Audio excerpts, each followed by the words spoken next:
Welcome to the story. പൂച്ച ജീവിതത്തിന്റെ പുതിയ അധ്യായത്തിലേക്ക് ഏവർക്കും സ്വാഗതം.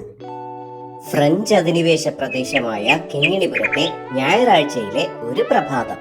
രാവിലെ ഒരു കപ്പ് കാപ്പിയും കുടിച്ച് പ്രഭാതകൃത്യം ചെയ്യാനായി ഞാൻ അയൽപ്പക്കത്തെ തോമാച്ചേട്ടന്റെ പറമ്പിലൂടെ നടന്നു.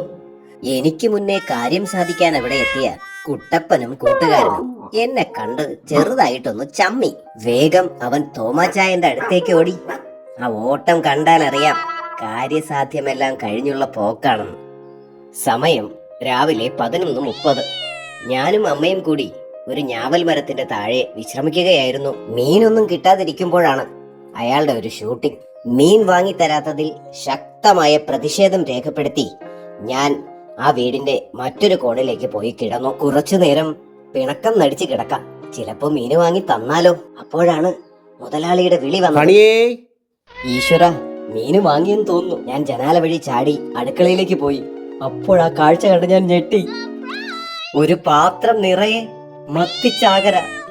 എവിടെ തുടങ്ങണമെന്നറിയാതെ ഞാൻ എല്ലാ മീനും ആർത്തിയോടെ കഴിച്ചുകൊണ്ടിരിക്കുകയായിരുന്നു. പെട്ടെന്നാണ് ഒരു ഇടിവെട്ട് ശബ്ദം കേട്ടത്. ഞാൻ ഞെട്ടി ഉണർന്ന് നോക്കുമ്പോഴാണ് എനിക്ക് ആ നഗ്ന സത്യം മനസ്സിലായത്. ഞാൻ കണ്ടതെല്ലാം ഒരു ദുസ്വപ്നമായിരുന്നത്രേ. മത്തിയുമില്ല, ഒരു കോപ്പമില്ല. എളീഭ്യനായ ഞാൻ എന്ത് ചെയ്യണമെന്നറിയാതെ അങ്ങനെ കിടന്നു. മഴയ്ക്കുള്ള സാധ്യതയുണ്ടെന്ന് തോന്നുന്നു. മീനില്ലാത്ത മറ്റൊരു ഞായറാഴ്ചയും കൂടി കടന്നുപോയി.